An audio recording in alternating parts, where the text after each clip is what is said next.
Hi friends, అందరూ బాగున్నారా? ఎలా ఉన్నారు?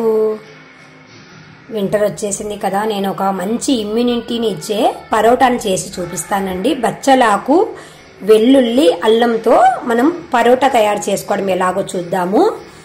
ఇక ప్రాసెస్లోకి వెళ్ళిపోదాం ఫ్రెండ్స్. చాలా టేస్టీగా ఉంటుంది, చాలా ఇమ్యూనిటీని ఇస్తుందండి. ఈ వింటర్లో చాలా చాలా ముఖ్యమైన ఆహారం అండి ఇది.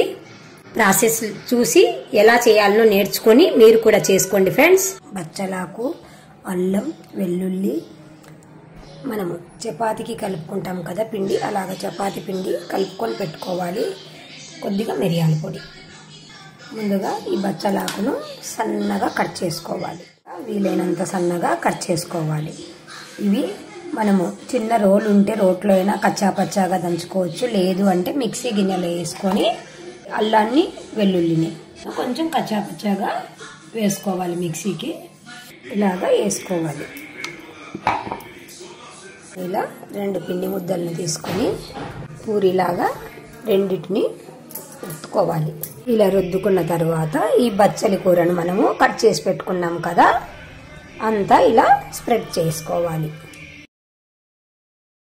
చాలా బాగుంటుందండి. ఇప్పుడు వింటర్లో మనము దగ్గు, జలుబు ఇవి వస్తాయి కదా, ఇందుకు గాను మనము ఈ వెల్లుల్లి, అల్లము, మిరియాలు ఇవన్నీ వేస్తాం కాబట్టి ఈ వింటర్లో చాలా చాలా ఇమ్యూనిటీ ఇస్తాయి ఇలాంటి ఆహార పదార్థాలు తీసుకున్నాము అంటే. కాబట్టి తప్పకుండా మీరు కొంచెం ఓపిక తెచ్చుకొని చెయ్యండి ఫ్రెండ్స్. పిల్లలకి, పెద్దలకి అందరికీ మంచిదే ఇది. కాబట్టి తప్పకుండా మీరు ట్రై చేయండి ఫ్రెండ్స్. ఈ బచ్చలి కూర పైననే ఈ మనం మిక్సీ పట్టుకున్నాం కదా అల్లము, వెల్లుల్లిని, దీన్ని కూడా ఇలాగే స్ప్రెడ్ చేయాలి. మనం ఏమి కారం ఏం లేకపోయినా, చట్నీ ఏం లేకపోయినా కూడా ఈ అల్లం, వెల్లుల్లి కారం ఉంది కదా సరిపోతుంది. లేదు మీకు ఇంకా కావాలి అనుకుంటే కొద్దిగా మిరప్పొడి కూడా వేసుకోవచ్చు. వీటిపైనే మిరియాల పొడి కూడా వేసుకుంటున్నాను. చాలా బాగుంటుందండి. మొన్న నేను చేసి చూశాను, టేస్ట్ చాలా బాగుంది. కాబట్టి ఇప్పుడు మన ఛానల్లో అందరికీ తెలియపరచాలనే ఉద్దేశంతో చేస్తున్నానండి. ఒక దానిపైన స్ప్రెడ్ చేసుకున్నాం కదా, ఇప్పుడు ఇంకొక పూరి ఉంది కదా, దీన్ని ఇలాగా కప్పేసుకొని అంచులు నొక్కుకోవాలి. అంత అంచులు ఊడిపోకుండా నొక్కుకోవాలి. కారం కావాలనుకుంటే మిరప్పొడి వేసుకోండి, లేదు అంటే ఇదే కారం సరిపోతుంది. నాకైతే సరిపోయింది. ముందుగా స్టవ్ పైన పెన్నం పెట్టుకొని వేడి చేసి పెట్టుకున్నాను. చాలా టేస్ట్ ఉంటుందండి. చిన్న మంట మీదనే కాల్చుకోండి, ఎందుకంటే లోపల ఉండేది కుక్ అవ్వాలి కదా మనకు, అందుకు చిన్న మంట మీదనే కాల్చుకోండి. లైట్గా ఆయిల్ వేసుకోవచ్చు, వేసుకుంటేనే బాగుంటుంది. వెన్న ఉంటే వెన్న అయినా వేసుకోవచ్చు, మన ఇష్టము. చాలా టేస్టీగా ఉంటుందండి, చాలా బాగుంటుంది. పిల్లలు, పెద్దలు అందరూ బాగా ఇష్టంగా తింటారు.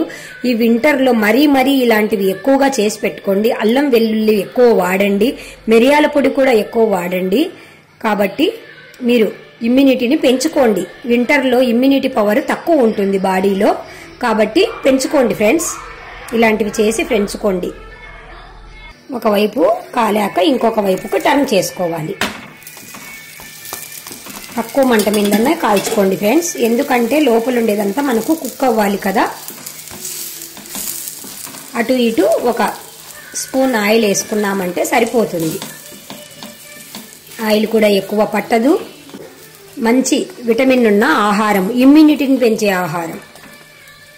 చాలా మందికి డౌట్ రావచ్చు, లోపల ఉండేది ఎలా మగ్గుతుంది అని. ఈ వేడికి మగ్గుతుంది అండి. నేను తిని చూశాను, ఆకు మగ్గింది, అంతా బాగా కుక్ అవుతుంది. బాగా మగ్గిన తర్వాతనే టేస్ట్ బాగుంది. కాబట్టే నేను మన ఛానల్లోకి ఈ ఐటమ్ను తీసుకొచ్చాను ఫ్రెండ్స్. మీరు డౌట్ ఏం పెట్టుకోకుండా లక్షణంగా ఇలాంటి ఐటమ్స్ అన్ని చేసుకుంటూ ఉండండి ఫ్రెండ్స్. అయితే సిమ్లో పెట్టుకొని కాల్చుకోవాలి. సిమ్లో పెట్టుకుంటేనే ఇది బాగా మగ్గుతుంది. చాలా సింపుల్ గా మనము ఇమ్యూనిటీని పెంచే ఆహారాన్ని మనం తయారు చేసుకుంటున్నాము. మన ఆరోగ్యం మన చేతుల్లోనే ఉంది ఫ్రెండ్స్. తప్పకుండా మీరు ట్రై చేసి మీకు ఎలా వచ్చిందో మాకు కామెంట్ రూపంలో తెలియజేస్తూ ఉండండి ఫ్రెండ్స్.